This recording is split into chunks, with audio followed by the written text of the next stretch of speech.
Paranormal Dimensions is a regular feature on Mondays on the Paranormal UK radio network. Whatever or whoever it is that haunts that house, the manifestations are the most powerful and evil in their experience. They all mention nameless horrors.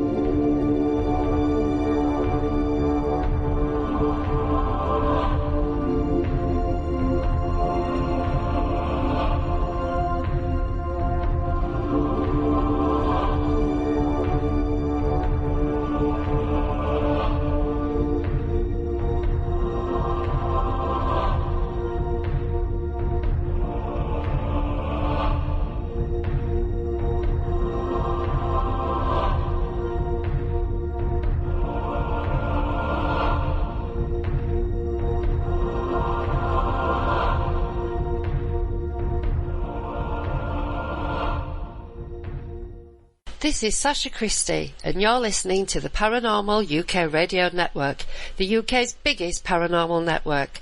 And this is Paranormal Dimensions with David Young.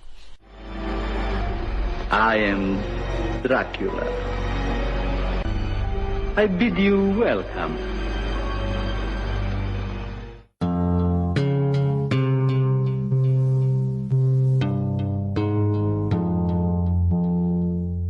Hello and welcome to the show. Thank you, Sasha. And thank you, Count Dracula, for that quick word. Now, today's show is a Poltergeist special. It's something that interests me quite a bit. I don't know too much about it. I've not experienced it. But John Fraser has written a book, Poltergeist, A New Investigation into Destructive Haunting.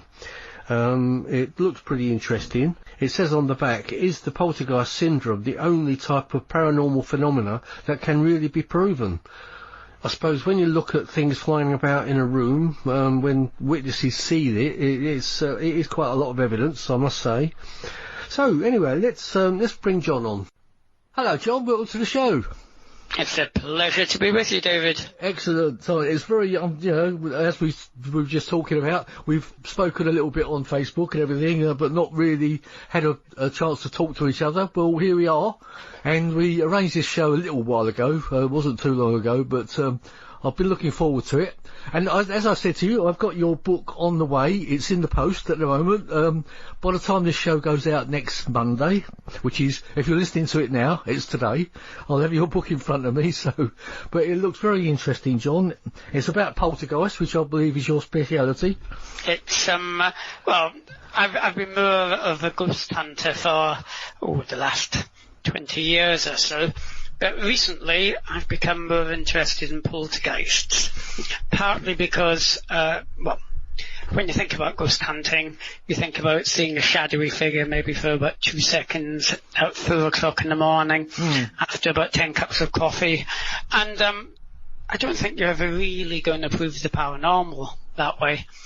But on the other hand, if something's suddenly thrown across the room, there's no imagination involved. The object was somewhere and then it's somewhere else. Yeah, it certainly gets your attention, doesn't it? It certainly gets your attention. So recently I've become more interested in poltergeists, and even more recently I have had a book published, Poltergeist, A New Investigation into Destructive Haunting, including The Cage, which is Prison Sentosis. Yeah. Very long title, which we will refer to as Poltergeist, A New Investigation from now on, I think. I was actually hoping to go to The Cage, but unfortunately I think the owner, I think they sold it, didn't they, to I don't think they want to open it up to the public anymore.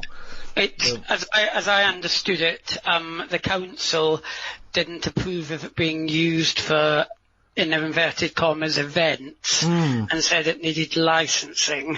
And yes, Vanessa Mitchell has decided it's probably best to pass it on. I believe it's in the middle of that process, or coming towards the end of that process. Yeah, I understand it's been worn out quite a bit anyway, if that's the right word, because of all the visits it's had. I don't know if that's if that is a true occurrence, whether it can happen, like it wears out. I don't know. It's makes a good point, actually, because there's very few ghosts of, sort of Normans and very few Romans, so maybe ghosts, whatever they are, do have a sort of sell-by date, and whatever power is causing them is lost. I mean, most of my research of the cage dates back a couple of years anyway, so it could be the phenomena's dimming. It's possible, we'll never know, because apparently the new owners are buying it, but they aren't actually interested in the paranormal, or at least in running the place for investigations. So it might just become one of those, we don't know if it's haunted anymore unless they get so intrigued by it, they start contacting ghost hunting societies. Yeah. I mean, for our US and international listeners out there, the Cage is quite a famous haunting place where they used to keep witches, I believe, in Essex in the UK. It is actually quite an interesting case, which you can probably Google if you want to find out more about it. But yes, I think it's been mentioned, at least in the press, as being possibly the most haunted house in England these days. Yeah. It's reason it's called the Cage is part of the house used to be an old lock-up cell where they used to, which was a tradition in English villages, they'd put the local villains in until the magistrate could come, and possibly a witch was imprisoned there, or possibly on a similar building in a similar site in the village that we're not quite sure of. Because this was a witchfinder general territory, wasn't it? Yes. Around the area. Yes, Matthew Hopkins, good old Matthew Hopkins, got about, for your American listeners, Matthew Hopkins was a wonderful man who, during the British Civil War, when there was a lot of lawlessness, offered out his services for a big fat fee to go around from village to village in old Suffolk, trying to discover witches. So if you didn't like your neighbour, you could put them up for a witch, and he would invariably find them guilty of something, and then collect the fee and leave them to their fate. A very good movie about that, starring, I think it's Vincent Price. Yeah, from the 60s, was it? Or maybe the early 70s, the late 60s. Yeah, but well worth googling and downloading. I'm sure it's on Netflix. But it gives you a flavour of the of at least the area of Essex and Suffolk that we're dealing with. It's very old and very historic. Yeah, it's a very interesting subject, I have to say. So, with your experiences in poltergeists, I mean, have you actually had the experience? Sorry, with your experience in poltergeist phenomena, have you actually had any experiences with poltergeists? Well, I am lucky or unlucky enough to be about as psychic as the average brick. That's another question I was going to ask you. But the two kind of go together, if you know what I mean. I haven't had any overwhelming paranormal events happen to me. I could probably consider myself more of a psychic paranormal researcher these days than a paranormal investigator. But probably the best thing I had was many years ago, when I first joined the Ghost Club. I was invited to an investigation by Peter Underwood, its president and author of about 40 books, to an old aircraft museum at Cosworth. And Peter thought he saw the shadowy figure of an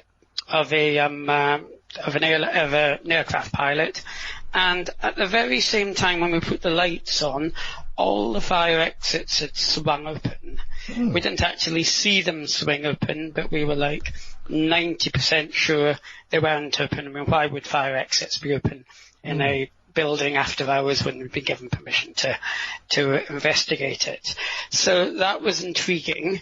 I mean, I've taken psychics into a haunted council flat, and without telling them about the background, had them pick up the sex of the entity, the approximate height, the approximate age, and where he tended to stand, which again was quite impressive. But that's through knowledge, that's through second-hand knowledge, rather than have somebody or something jumping out at me and throwing something across the room. So unfortunately, my expertise is very much in second hand and talking to people and trying to make sense of situations. Well, a bit like me as well. I'm not psychic at all. I mean, I imagine we've all got a little bit in us, but it's actually bringing it out, isn't it? We can all sense things, like atmospheres and things, but I'm like you, about as psychic as a brick. Yeah, I'm probably being a little bit unfair to bricks in my case. I mean, especially when you consider the stone tape theory of ghosts. Yeah. But yes, it's I've not had a huge amount happen to me, but I am fascinated because it's one of the last few mysteries that still surround us. Ghosts and poltergeists especially seem to happen worldwide.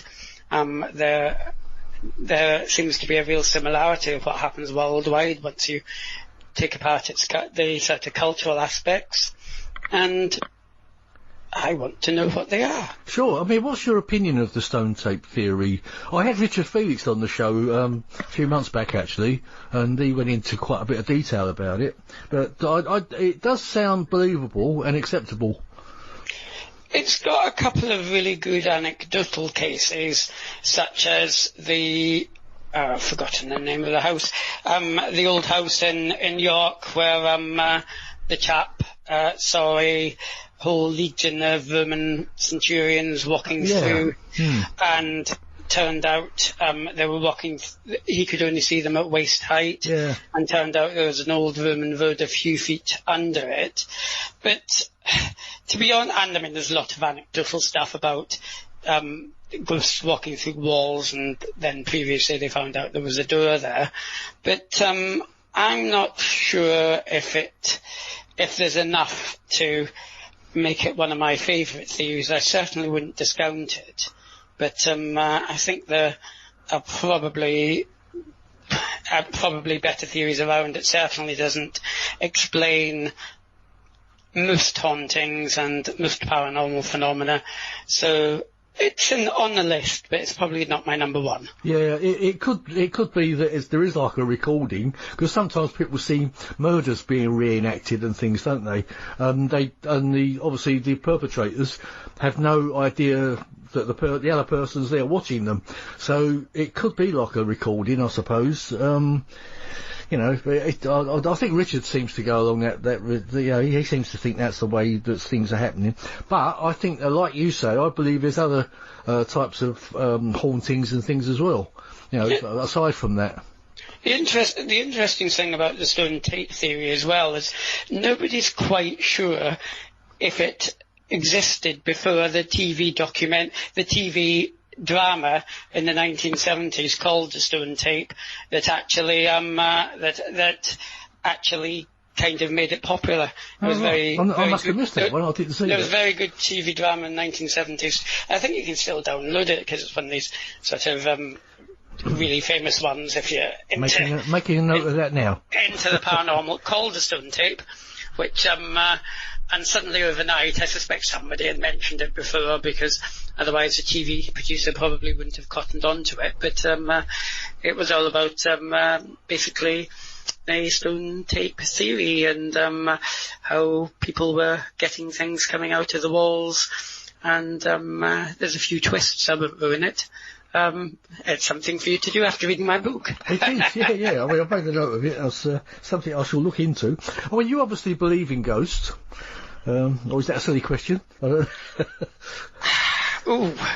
I don't believe you can explain ghosts, or especially poltergeists, away. I've got a weird belief. I probably by my inner nature, I'm a little bit of a skeptic. You've got to be. I think like I've said before on the show, you've got to be a skeptic first. Yeah. You've got to find an explanation for something before you go down the ghost route, haven't you? Oh, absolutely. But when you look at all the evidence throughout the world, you can't just say it's mass hallucination and sort of wipe it away as nonsense. Seems to be something going on there. And more so with some ghost stories, you can explain away with psychological explanations the expectation of seeing something in a haunted house, confirmation bias, and so on. But you can't do that with a poltergeist. What do you think about the theory of with children involved with the poltergeist phenomena? Like disturbed children seem to bring it on? I think if anything triggers poltergeist phenomena, it's a situation of stress. There's enough cases that don't involve disturbed children to say it can't just be girls and boys between 12 and 17. However, if it is caused by people under stress, what's one of the most stressful things in the world? Being between 12 and 17. We can all remember it if we go far enough back. So I think puberty is one of the main triggers, but there's also lots of cases where there's been an upheaval in the family, even moving into a new house. Then you immediately think the house is haunted, but maybe it's actually the stress of moving into that house that's triggered it off. Yeah, a friend of mine actually gave me some stories once. They had some funny things going on in the house they were living in. And when they moved, they actually took the strange occurrences with them. They started happening in their new home as well. So why that would happen, I don't know. I don't know. Was there any, was there, without going into details, because obviously he's a friend and what have you, but was there any sort of stresses, anyone lose a job, anyone lose a relative? Yeah, not to my knowledge. Not to your knowledge, no. I understand his wife was actually clairvoyant, but they did have things like lights going on and off and doors opening, and I think the television came on a couple of times on its own and things like that. It happened quite often. And they took that with them. It could be the wife was a trigger just because she is naturally clairvoyant. Yeah. But it's interesting. There's a lot of electricity and electrical implications with poltergeists. There's a famous case in Germany where somebody had just broken off from an engagement. She walked into the law office and suddenly all the lights started to blow. In fact, even a photocopier, which in the 1970s was a big thing, was suddenly moved. So yes, I mean, poltergeists definitely have some kind of electrical connection. Yeah. I mean, I do hear some people do have effects on electricity as well. I've had a couple of shows that I've done which have actually not come out because the other person said, "Oh, that always happens to me," and I've had to re-record them again. You know. Well, I shall repeat again. I'm as psychic as a brick, so it's not going to happen this time. No, I already know it's recorded, so because I've got my. That's not a problem. How about how do you feel about interdimensional things? Like, could that explain some ghosts? If there's anything interdimensional going on. I must admit, I can't comprehend what interdimensional means. I know what it means literally, but what is another dimension? Are we talking about? I know what you mean. Are we talking about going down portal? I mean, we can talk about going through to portals to another dimension and things like that. But I prefer to try to explain things in terms I can understand. Yeah. So I kind of step back a little bit from that because I mean, how do you prove what's in another dimension unless you find unless you find a way of popping through there? Yeah, and I don't think that's going to happen in my lifetime or yours for that matter. No, obviously. I see it as it's explained as such a thing as we can only see a certain amount of the light spectrum, but there's sort of loads of it either side of that which we can't actually pick up, and it's like the different vibration planes. That's kind of the way I see it. But so things can be existing alongside each other. It's not impossible, but I mean, before I'd have any opinions, I'd have to find a gadget that could get into one of the other light spectrums, and and so on. Otherwise, it's kind of like, it could be true, but there's no way of progressing it. Yeah, obviously it's all theory. That's right. Yeah, so I'm kind of well, I'm on the fence with that one, but at least what we do know is poltergeists do seem to happen when there's an element of stress. They do often seem to happen when there's particular geomagnetic circumstances. I can think of a famous case, Langenhoe Church, in which there was a lot of poltergeist activity both in the church and nearby houses, and that was actually the epicentre of the quite famous Colchester earthquake in the late 19th century. It's the closest thing we've ever had to a full-on earthquake in the UK for the last few hundred years.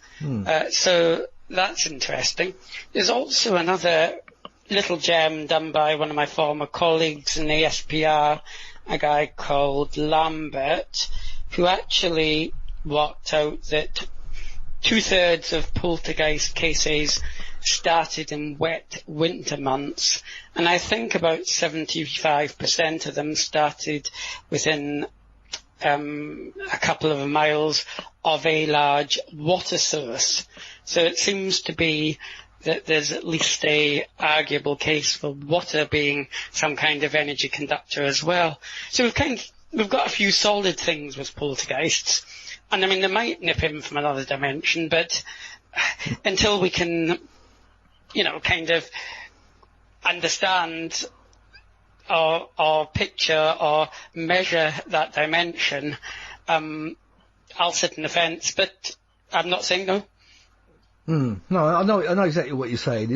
It's something we can't prove either way, isn't it? It's a bit like religion. We can't prove anything. That's it's just one of those things that's always been there, and you've only got anecdotal evidence of what anyone tells you.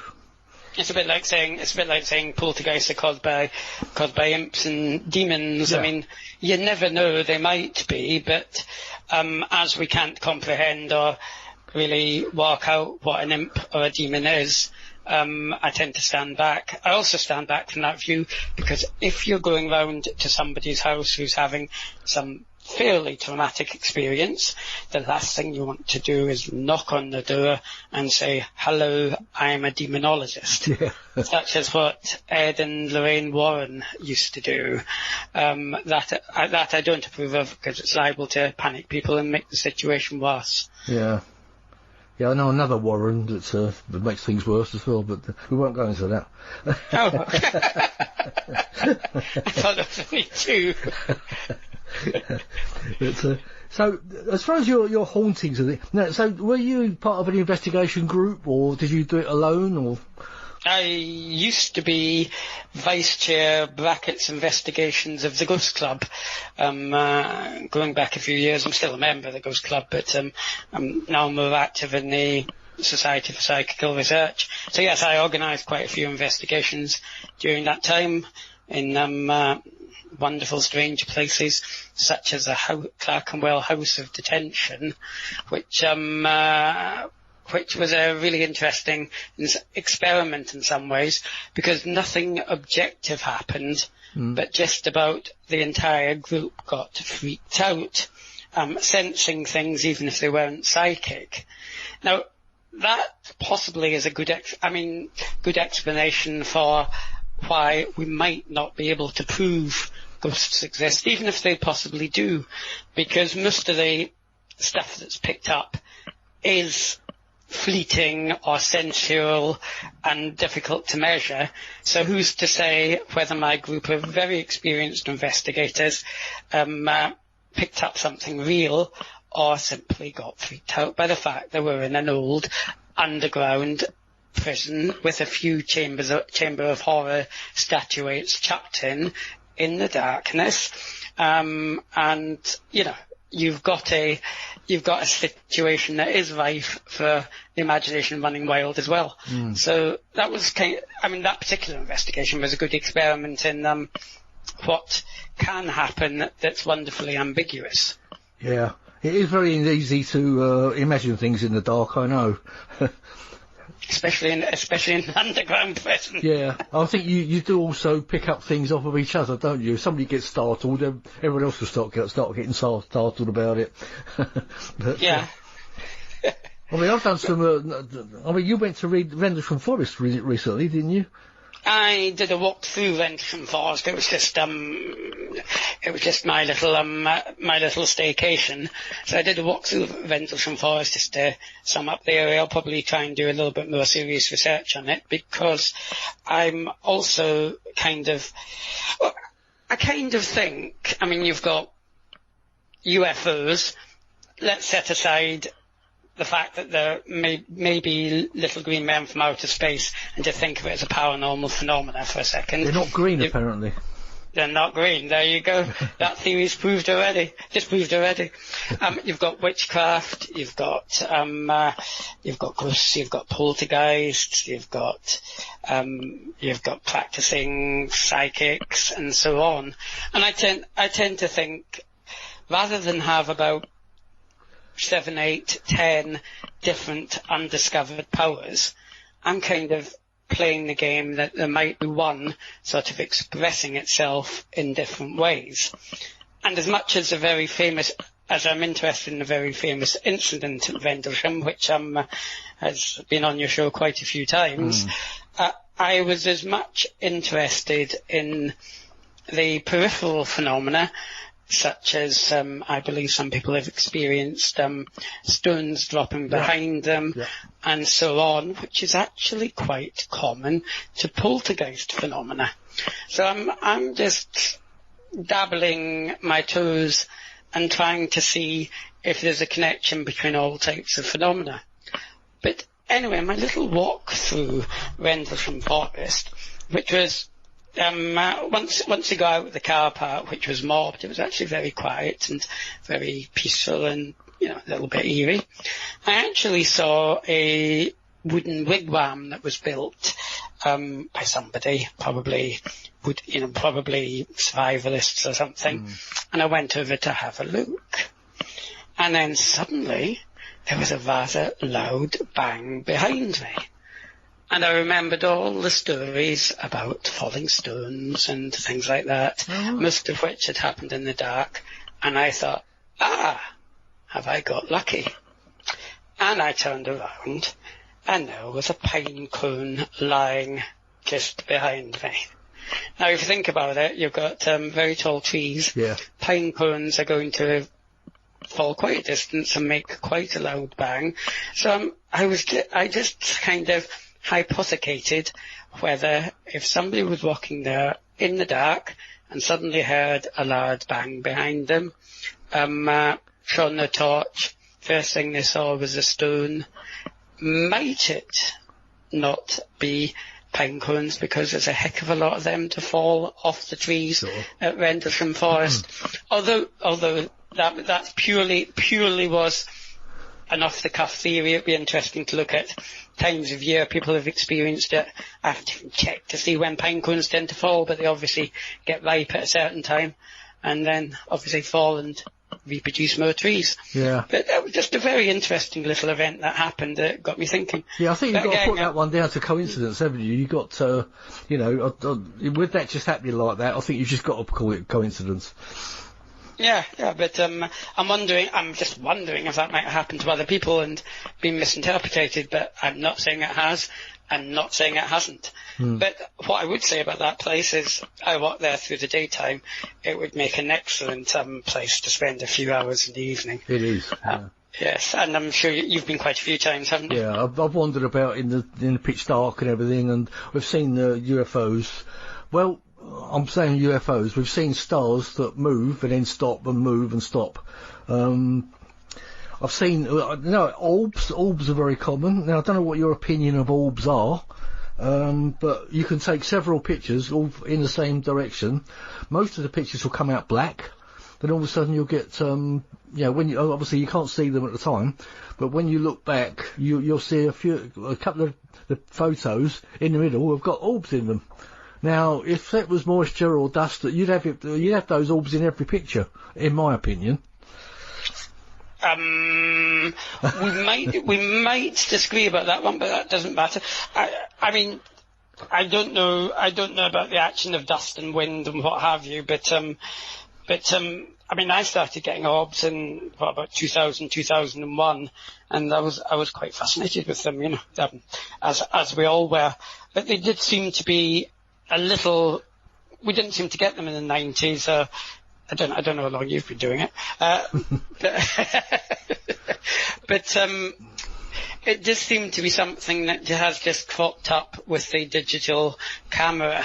Yeah. And because it's just cropped up with the digital camera, and there is a mechanism for especially digital cameras that are reasonably cheap, but not only ones that are reasonably cheap, and don't have so many pixelization. Are you saying my camera is cheap?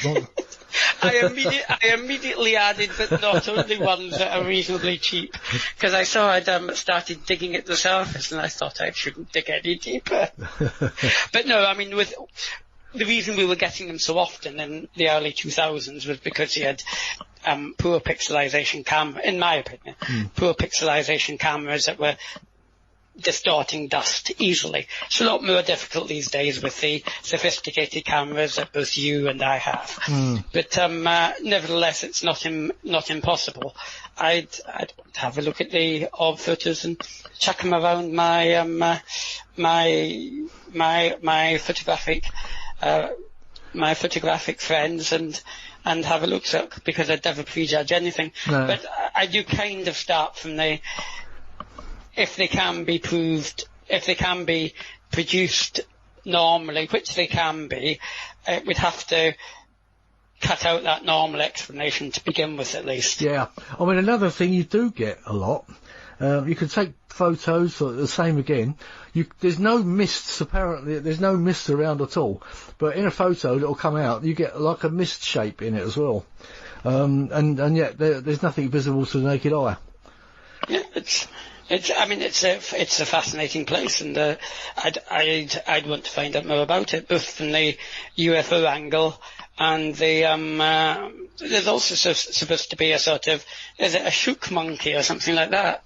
Oh, there's all sorts of things being seen, wild cats and all sorts of things.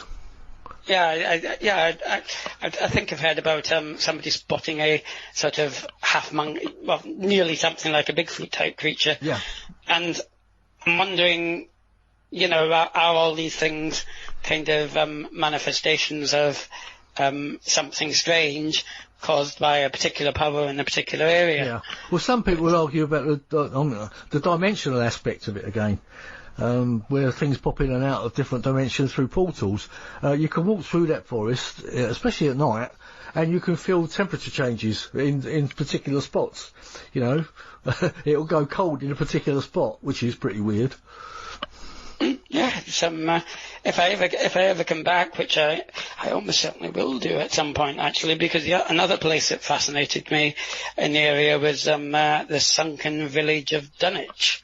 Oh, it used to be a town, but it's now about 3 houses and a very good pub, and a lovely little museum who, with a bit of luck, maybe passing me on some information about some hauntings in the area. So it's a fascinating old area.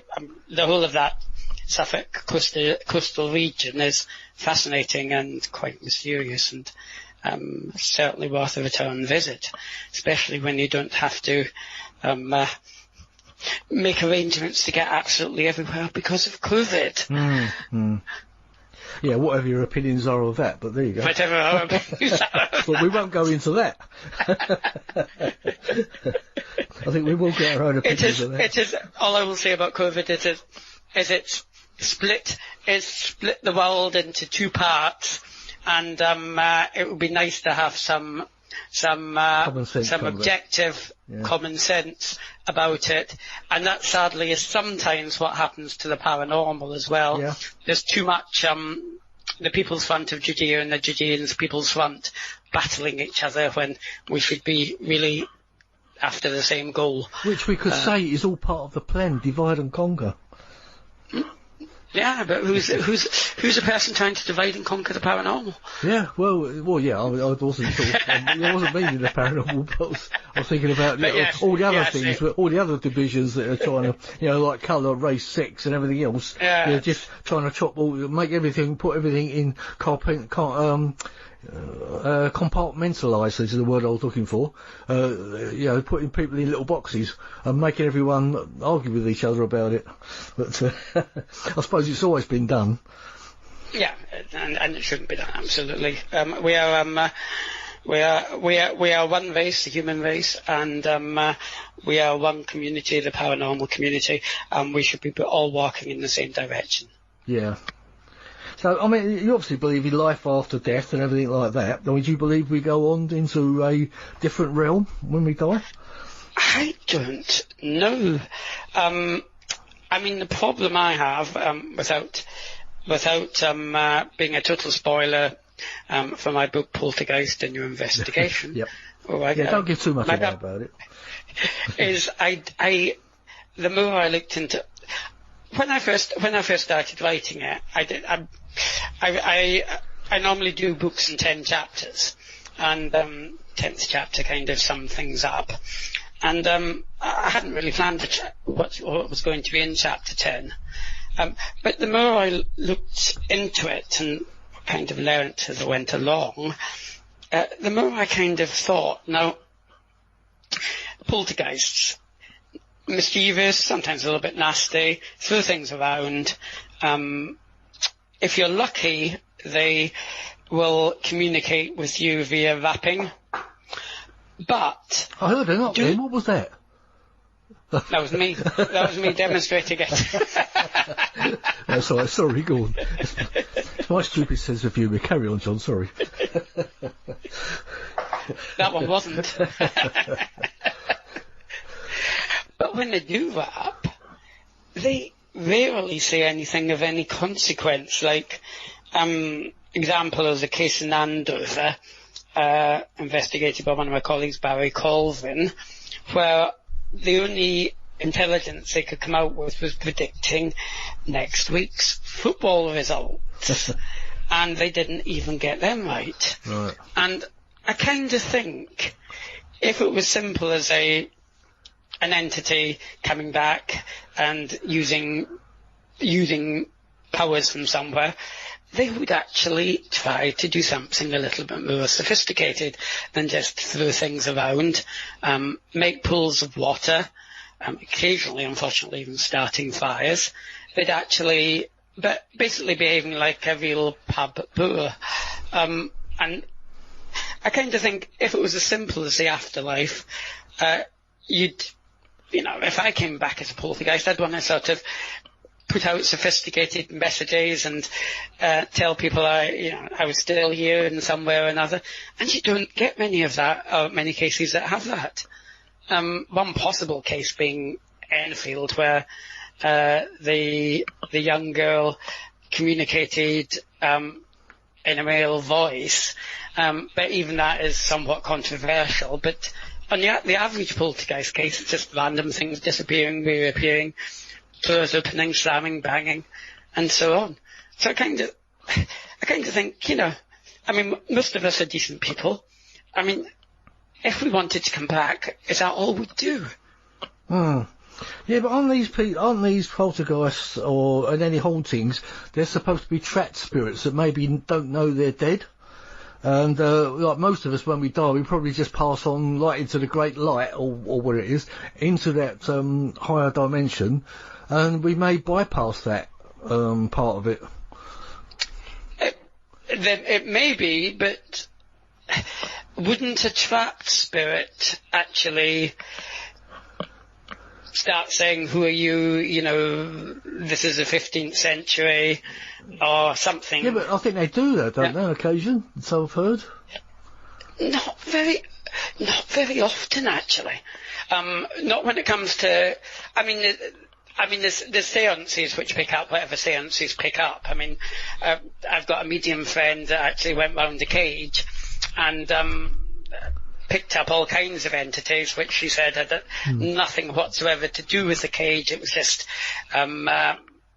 channeling into the to the seance. Now, I don't know many. I mean, let's have a think afterwards, and if I'm wrong, if I'm wrong, I'm wrong. But I can't think of many cases where you've got very specific information from a poltergeist entity as to who they are and what they're doing and what they want. I mean, the Pontefract case, the Black Monk of Pontefract, about as much chance of him being a black monk as there is of me being psychic, to be honest. I mean, there was a very good poltergeist case there in the late 1960s in the council flat in Pontefract, which was previously licorice fields next to an old leprosy hospital. No hint of a monk there.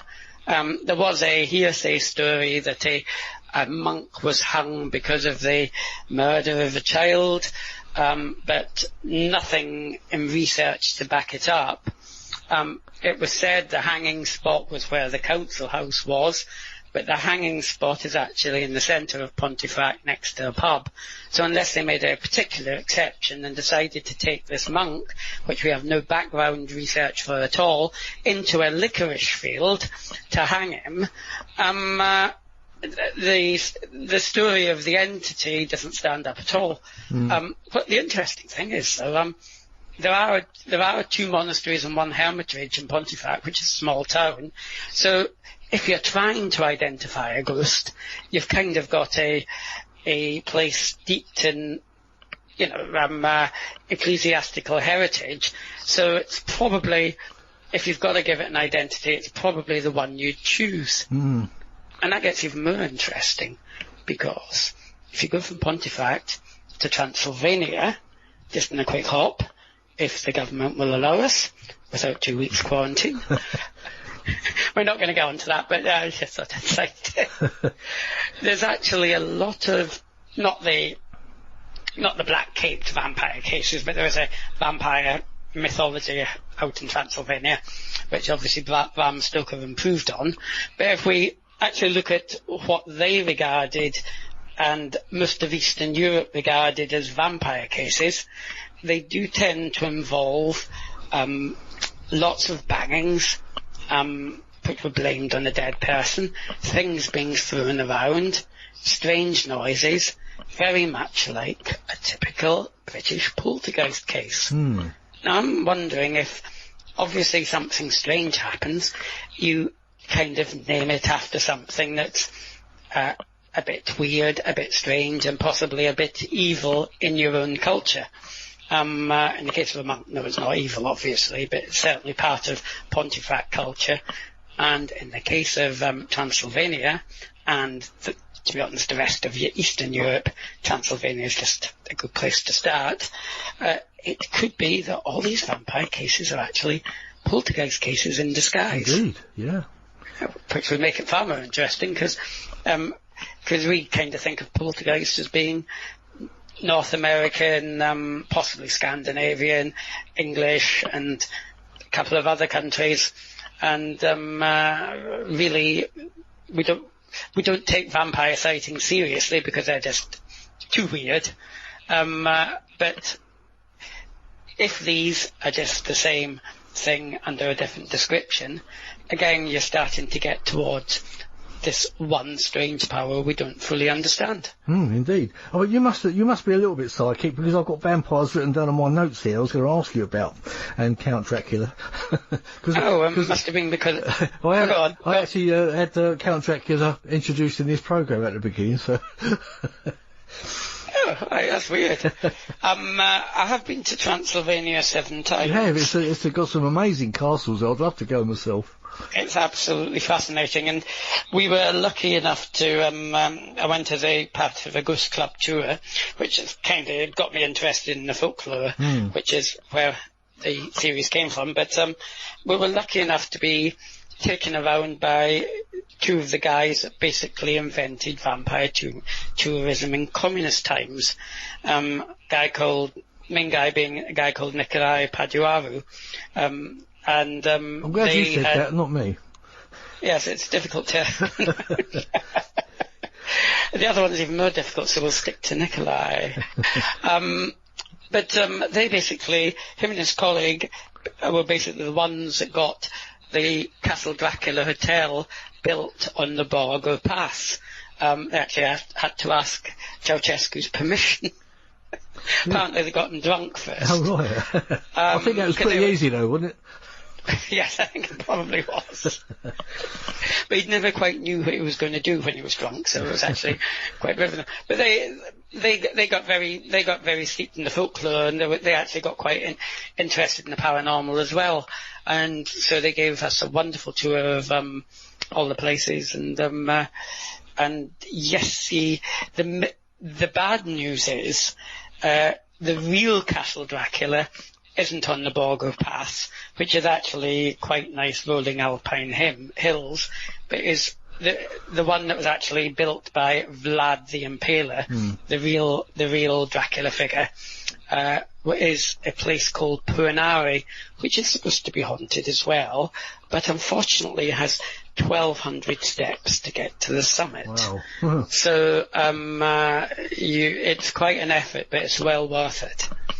Yeah, because as I say, that's where the Dracula legend came from, Vlad the Impaler. In fact, that's quite a nasty name. It sounds worse than Dracula, doesn't it? Vlad the Impaler. Well, that was actually the whole fun about Vlad, you see, because he was actually, funnily enough, he was actually Prince of Wallachia, which is right next to Transylvania, but well, mere details when Bram Stoker pointed at a map. But Wallachia was a tiny little kingdom sandwiched between the Otto-Hungarian Empire and the Turks. And the only way they could keep a certain amount of autonomy is to become a larger-than-life character. Like he caught a couple of Turkish spies when the Turks were thinking of invading, and he kind of impaled them. And so when the Turkish army came along, they said, "Oh my God, we don't want to take on these guys," and they hesitated a bit and started talking. He probably invented psychological warfare, and in his position, squeezed between two superpowers, probably wasn't a bad thing to do. In Romania, it's actually very much regarded like we'd regard King Arthur as a sort of folk hero. He hasn't got even though he was quite ruthless, he had to be, and he hasn't got that one-dimensional reputation we have. There's stories about how they could leave a gold cup next to a drinking fountain in each of the villages in Transylvania, and nobody would steal it. Would you steal it? I don't know. I might think about it. Knowing what the consequences would be? No, I don't steal. I'm not like that. No, I know. But that's an interesting aside, though. But as I say, if you go into different cultures, you will get poltergeists, I believe, under different names. Another interesting one is in Latin America, where they refer to what they call as duendes, which is basically goblins. And nobody takes it seriously because us good Western paranormal investigators don't tend to believe in goblins, mainly at least. But most of these goblins throw stones, make lots of noises, and behave just like a poltergeist. And in certain parts of Latin America, there's no Spanish equivalent word for poltergeist, certainly in Colombia, so they call them goblins. So we don't take their story seriously because they're going around calling them goblins, but probably we should. It's just a cultural thing. We've possibly got a worldwide phenomena, which makes it far more likely to be real because we haven't got the same, we don't feed off of each other in the same way, and everyone talks about ghosts and certainly this and that and the other, but if another culture that we don't interact with too much are talking about the same things but naming them differently, far more likely they exist. Yeah. Well, it's a bit like the same with UFOs, isn't it? You had cultures that from thousands of years ago talk about craft in the sky landing, and and they didn't know anything about each other. Exactly. Just out of curiosity, because you know more about UFOs than I do, do you believe in the material theory of UFOs, i.e., actually people coming from other planets to visit, or do you believe more in the dimensional theories, or UFOs as a straight paranormal phenomenon? I'll try and give an honest opinion on that. I do believe there's extraterrestrial life. I do believe it's possible they could be coming here, because I mean, if there's planets out there, which there definitely are, and they could be millions of years more advanced than we are, there's no reason why they can't be flying around the universe and checking out different planets here and there. I do believe that we have been visited, especially way back in the past, all this ancient alien theory and everything. I won't say everything is all true and everything that you see on there, but I do believe that there has been some sort of interaction there. As far as the Rendlesham Forest incident, I believe that there was something interdimensional happened there. That's my own thoughts and theory about it. I mean, Jim Pennisterman, I had him on the show. He seems to think it could well be us from the future. It's only a theory. He doesn't say that it's definite. It's just a feeling that he had. So Colonel Holt says he doesn't know what the hell it was they saw. So he stood by that basically all the time. He just says what he saw, what they experienced. So yeah, my thoughts are that we have been visited, we are being visited, and some of it is interdimensional and some of it is extraterrestrial. Does that answer your question? Yeah, absolutely. I've told this a few times on the show. In 1966, when I was living in Essex, which I'm moving back to shortly, I actually saw a big oval orange object going across the night sky about 1 o'clock in the morning, and it was pulsating. It wasn't a bright light, but it was large, and it was different shades of orange, and it was completely silent. So what the hell that was in 1966, I just don't know. So I mean, I've told that story countless times, so excuse me out there if you've heard it so many times, but it's better than my opening fire exit. So you are probably if that was a conventional paranormal thing, you are probably more psychic than me. Well, maybe. I mean, we do get these theories about that they actually come to you. Whether that's true or not, I don't know. I mean, there's another thing I've mentioned a few times on this show. When I was young, living in London, I mean, I'm quite a bit older than you, John, unfortunately. Well, I was sitting on my steps at home, and I remember watching the star move and stop and move and stop. It was going in a downward motion. Now, this would have been about 1959, 58. At the time, I just thought it was a star moving. Being a kid. It was only when I got to a teenager I thought, well, what the hell was that I was watching? A star moving, and it was definitely a definite stop and move. It was going a fair distance, then stopping, and then moving again. So I really don't know what that was. I can only put it down to a UFO, because even back then there wasn't satellites about, they didn't sort of start until the late 50s, early 60s, and satellites don't even stop and move, so what that was, I don't know. It certainly wasn't a star moving and stopping, I know that. No, it's fascinating. That's why I suspect that's why we're both interested in it, because it would be good to know or think, or even know it's possible that there's something else out there. I mean, obviously, be it some powers or possibly other well, there's definitely other races out there. I mean, by a mathematical certainty, there's other there has to be, but it's a question of how close they are. Well, I mean, I've had quite a number of people on this show now over the last couple of years, and it's amazing how many times the same type of story occurs, like the Greys, the reptilians, and things like that, and people that have seen them and experienced them. It's actually quite mind-blowing when they give you similar descriptions. It's and they're not getting it off of each other, because rarely they even know each other. So it's something I can't explain it, but I mean, once upon a time I couldn't actually I thought the reptilian thing was all like all David Icke, a bit far-fetched and like that. But since I've done a little bit of study into it myself and heard so many stories, there is truth in it. It's like we go back to the interdimensional thing, that it's something that's on a different vibration plane just outside of us. And apparently they affect people like mass murderers and things like that. They apparently play on our fear. That's the way I understand it. Well, is it any weirder to see a reptilian being than it is to see, assuming he doesn't exist in the conventional sense, say Bigfoot or the Loch Ness Monster? It's just, isn't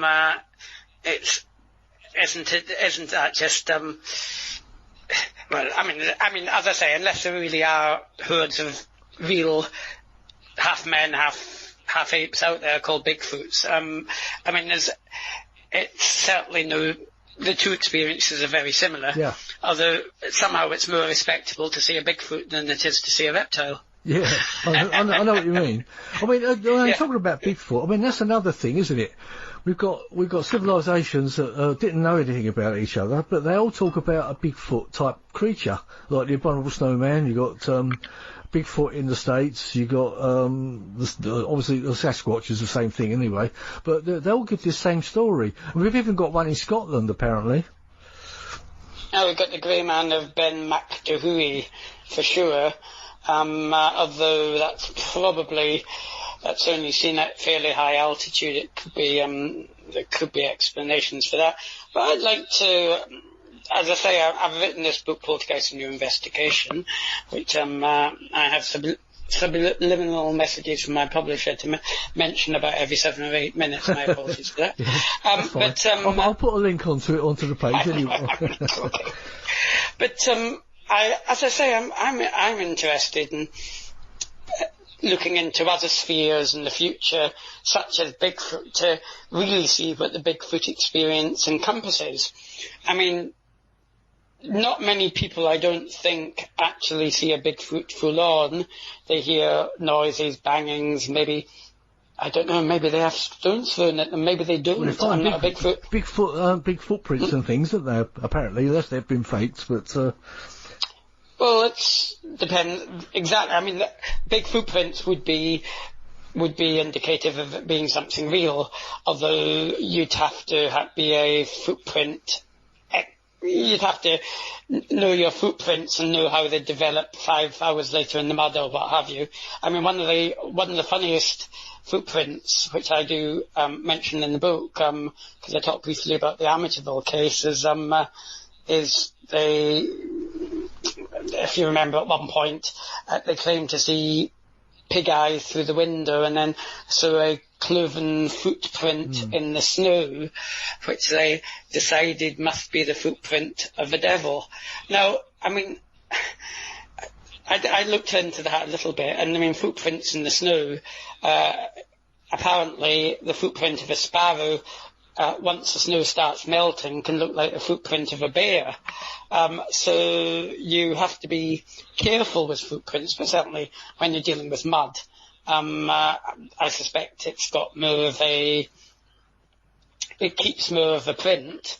But no, it's something I'd like to look into to try to work out whether this is actually just a strange animal that we haven't discovered, or whether it is something that should fit into the box of paranormal powers, whether Bigfoot is the equivalent of the North American, Canadian vampire, and whether it's just a strange paranormal power going a little bit amok. Yeah, that's actually a good question. Are they actually supernatural beings? Then, you know, they could well just be an undiscovered animal, like you say. And I think Bigfoot are based on American Indian mythology, so it could have been that was just the convenient thing to identify the strange phenomena with. Although, as I say, this is possibly a project for the future, because I don't know enough about it. But I'm wondering whether what I do know is that nearly all active ghost cases have a bit of poltergeist tucked in and vice versa. There's a lot of ghost cases, you know, Anne Boleyn's supposed to visit Hever Castle on the 21st of December without her, I can't remember whether it's with or without her head, which is a wonderful ghost story, but it never happens. You know, it hasn't happened in the past century, but everyone keeps repeating it. But the really active hauntings seem to go hand in hand with poltergeist phenomena and vice versa. So I'd go as far as to say, whatever they are, afterlife, some powers within our own mind, they are virtually in the same box. They are the same power being expressed in different ways.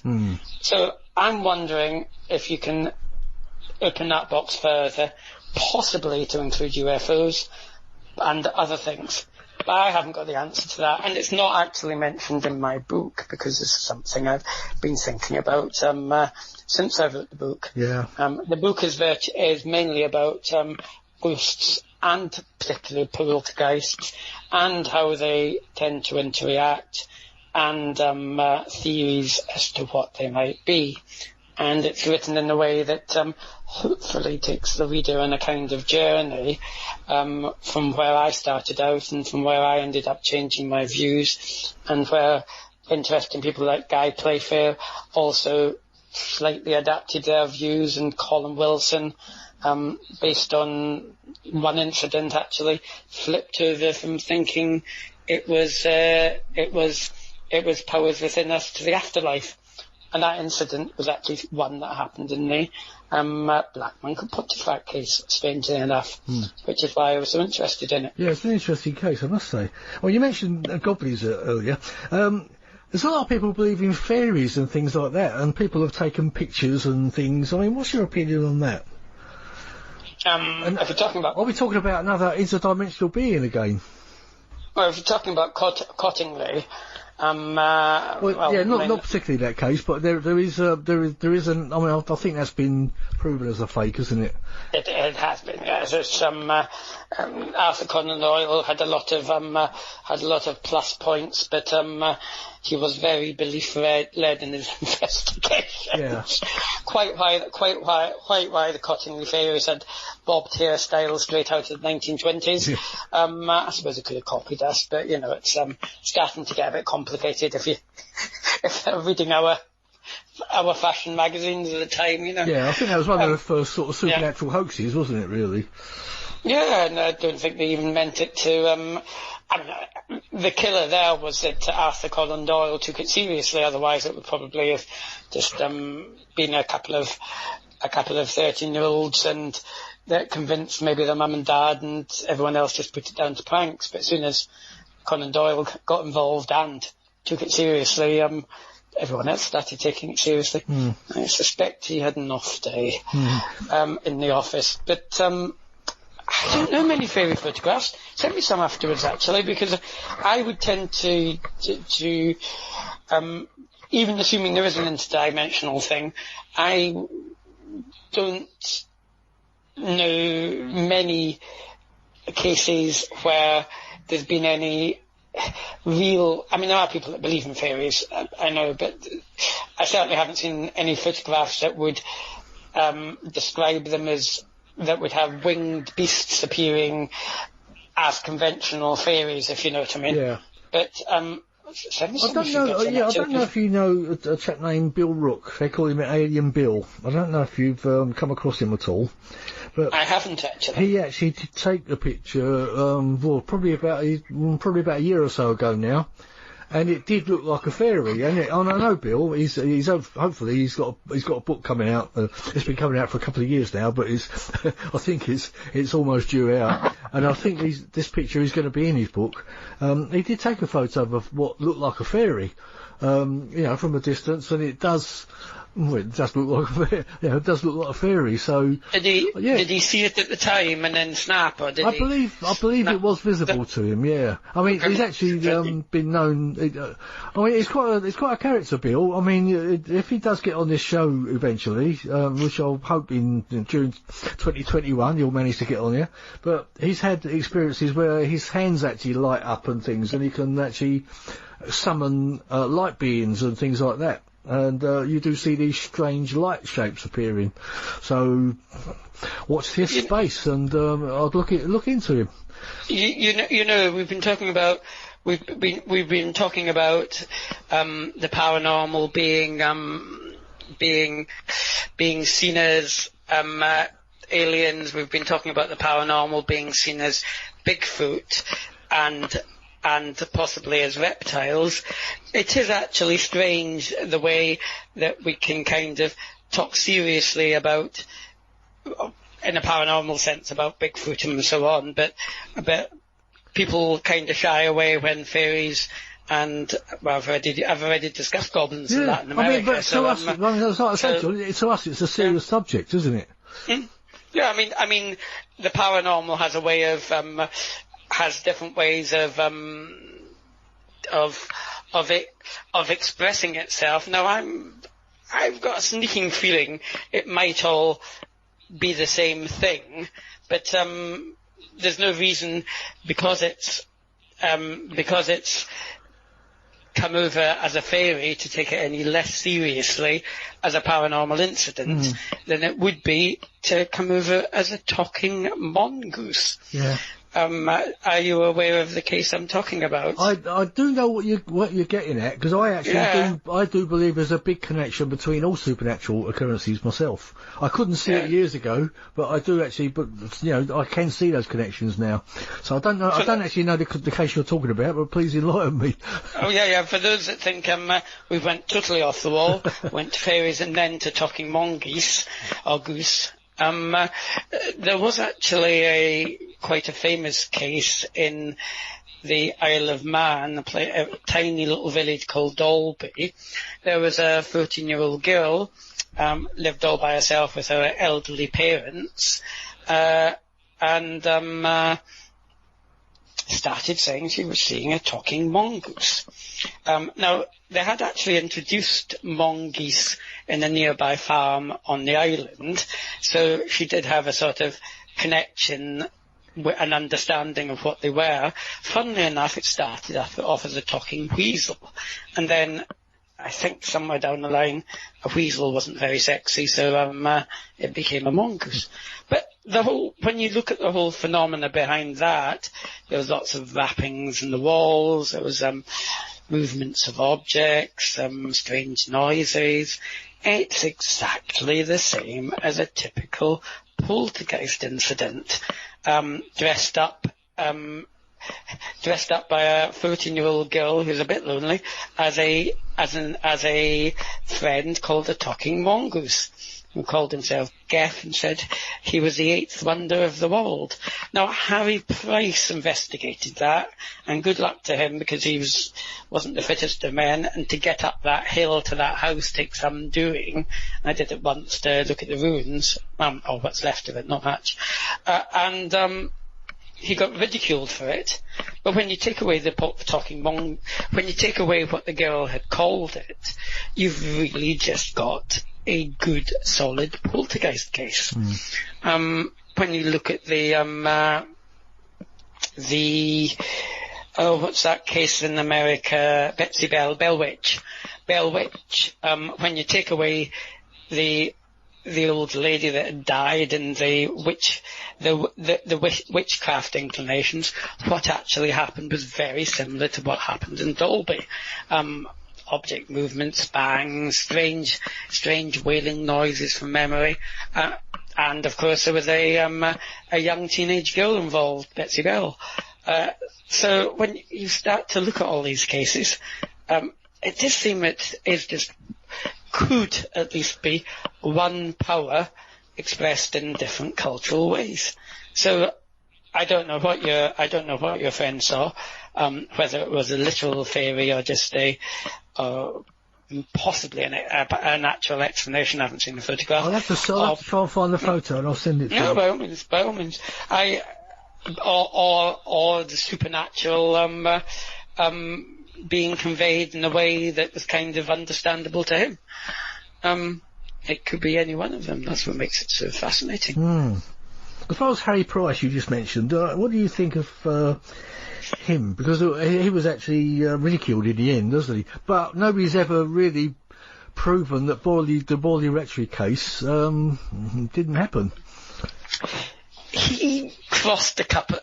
I've got a lot of time for Harry Price, actually. I mean, anyone in the 1930s that managed to get somebody to fund He's a fascinating character. Cutting-edge equipment laboratory, and do all kinds of things which we haven't got the resources to do these days, has to be worth something. And I've no problem with him having a good relationship with the media. For example, when he was trying to do an experiment on firewalking, he contacted the Times and said, why not put 50 copies of the Times in the hot coals so they could say they walked across the Times, guaranteed a headline. It was still a legitimate experiment on firewalking, which we now know has a natural explanation, but nobody was quite sure at the time. There are a couple of times he maybe crossed a line, though. One being, he made a joke about a brick being thrown and photographed at Burley Rectory, and at the time it was clear to the photographer he was having a joke because there was a builder chucking bricks around just out of camera shot. There was a famous photo, wasn't it, that everyone thought was real. Yeah, and if you actually look at the wording, he didn't actually say it was real, but he said enough to give that impression unless you read it with a fine-tooth comb. He said, and we all said, the Poltergeist's having a last laugh, which was true, but they were joking. Yeah. And the way it came across in the book, he didn't. So there was a couple of times he definitely crossed lines, which I probably wouldn't recommend, because it does make it a lot easier for the possible good stuff to then be criticised. He told fibs about his upbringing, but I can kind of forgive that in a class-riddled society, if you know what I mean. Yeah, especially back then as well. Back then, yes, absolutely. So that's forgivable. Few things he did that he shouldn't have.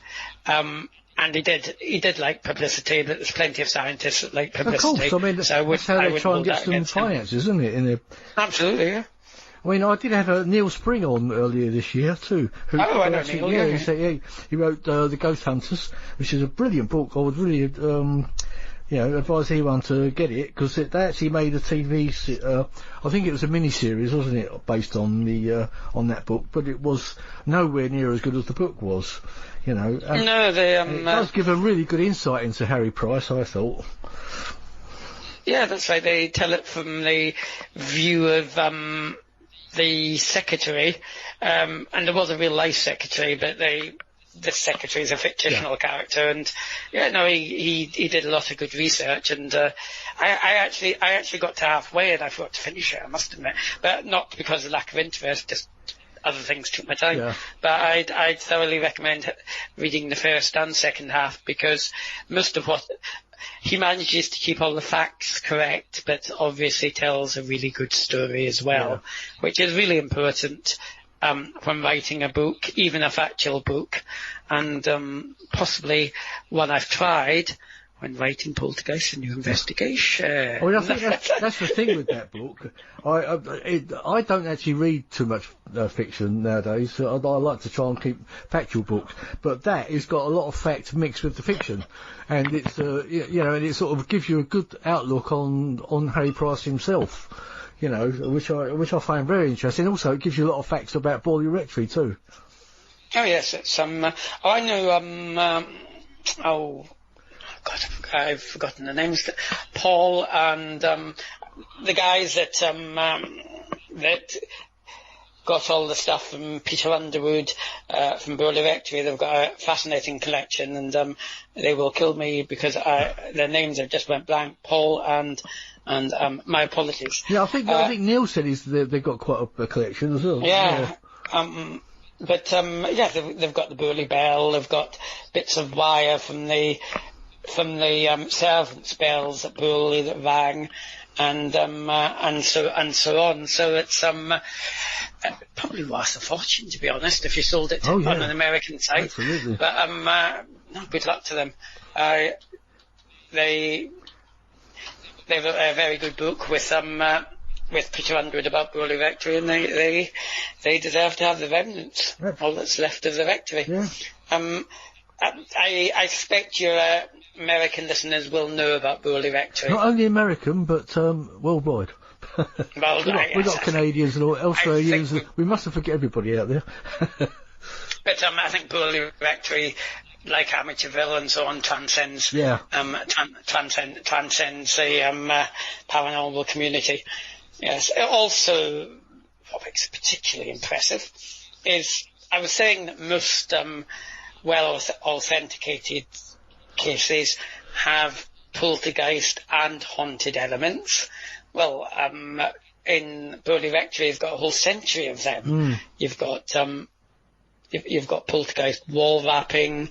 You've got the nun appearing in the walk, which actually does back up the stone tape theory quite well. It does, yeah. Because she's a very repetitive nun.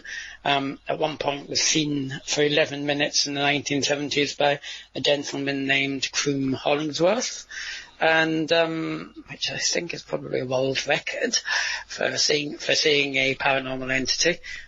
Somebody will ring in and prove me wrong, or write in and prove me wrong. But you've got 100 years, you've got dozens, if not hundreds, of witnesses, and it's very difficult to pick apart whatever you actually think of Harry Price. Yeah, exactly. But nonetheless, whoever he was and whatever he was, he's a very interesting character anyway, and he's well worth studying out there. Oh, absolutely. Yes. I think he started off with good intentions. Whether he ended up that way, I'm not quite sure, but I think he started off meaning well anyway. Whatever. But I'll tell you, just in closing, I wanted to get your opinions on astral travel. Have you ever spoken to anyone that's experienced it, or have you been interested in it at all? Ooh. Do you mean... Yeah, when you can... You mean something over and above near-death experiences? Yeah, when you can actually leave your body during sleep and travel wherever you wish, kind of thing. Because some people seem to be able to control it, don't they? I must admit it's not a speciality that I've looked into, so I will keep an open mind. No, I just wondered if you may have come across anyone that sort of experienced it.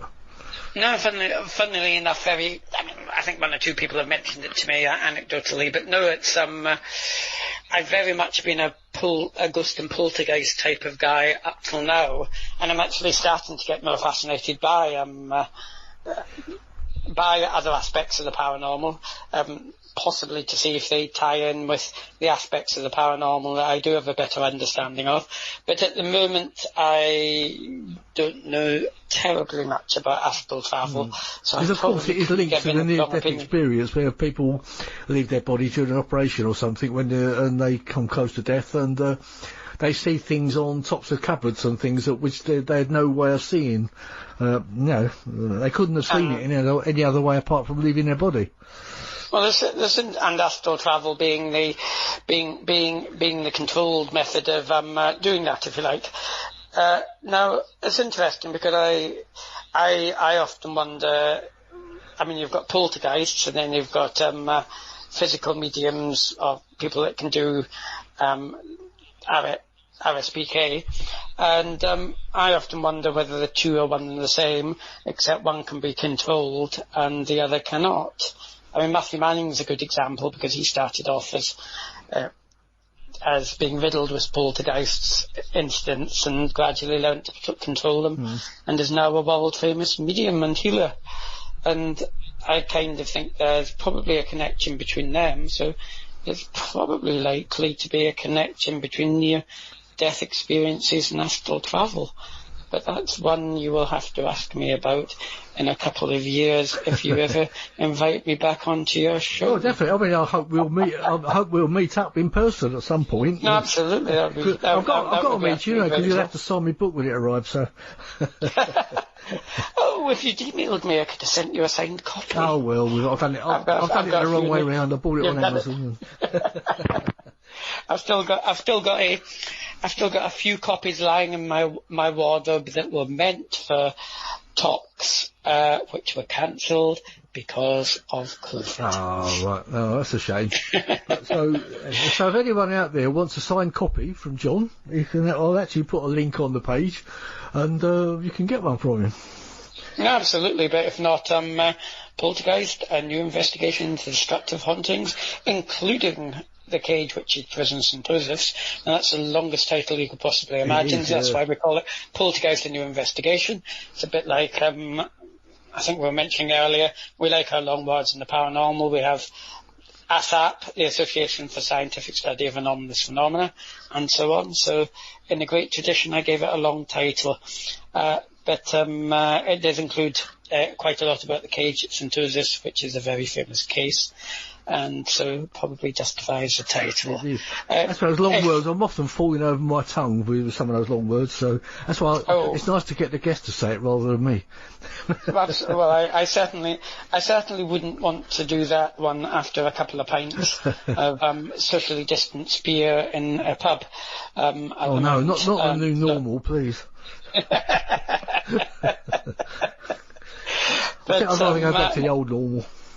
Yes, I think the working from home normal I can certainly go with, but yes, and there's one or two silver linings, but no, that is a cloud, and I hope it goes away soon, for everybody's sake, and we can get back to doing what we love most, which in our case is exploring the unknown. Exactly. But I was just saying, if you want to do it the easy way, the book with the very long title by John Fraser is also available on Amazon and other good booksellers. It is, and I will put a link on the Paranormal Dimensions page for it. And well, John, it's been fantastic talking to you, and thank you for coming on. Thank you for sparing the time. And it's been an absolute pleasure. And as I said, I do hope to run into you at some point. You'll have to get, if you're coming. Well, I'm moving back to Essex, so maybe I'll keep in touch with you, and perhaps we can get together and have that pint at some point, and you can sign my book for me.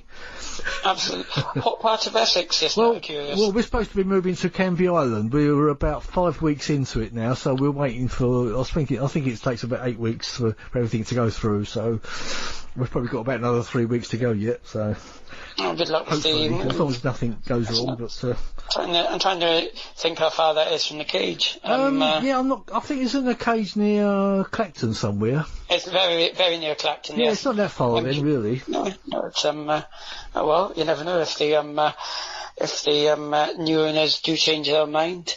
We might have a little recce there at some point. There are quite a few paranormal clubs around the area, apparently, in Essex, and I will hope to even kick something off myself when I get down there, because I think there's more. Although we're in Suffolk and I'm away from everybody here, I don't really get a lot of chance to do too much, although I'm near Rendlesham Forest. But in Essex, I think there's more people around, so I might better try and get something going, and perhaps we can meet up, and perhaps you can even come and give a talk. Oh, yes, when talks are allowed again. Oh yeah, well, there is that. I mean, I was actually going to try and do another Colonel Holt conference this year, or Rendlesham conference, like a 40th anniversary, but unfortunately with everything just not happening, we just couldn't do it. So. They've shifted the Olympics a year, so. Wimbledon and everything else, so yeah. It can be. No, seriously. I think that's an excellent idea. It is one of the most famous UFO cases in the world, and a 40th plus one anniversary would certainly be in order. Yeah. Well, I think in order to make up for it, I'm hoping that I've got Colonel Holt coming up for a Christmas special. So unless that all goes pear-shaped, but that's the plan anyway. But. It's been a pleasure to talk to you, finally. And you, John. And it's been a great pleasure. And as I say, I do hope I'll run into you at some point, and we'll have that beer. But Absolutely. Anyway, thank you for coming on, John. It's been a great pleasure. No problem at all. Right. Cheers, John. Bye for now. Thank you, John. And you've been listening to Paranormal Dimensions. This is the Paranormal UK Radio Network. I'm David Young, and thank you for listening. Bye-bye.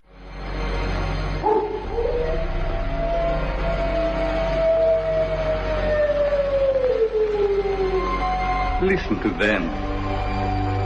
Children of the night. What music they make.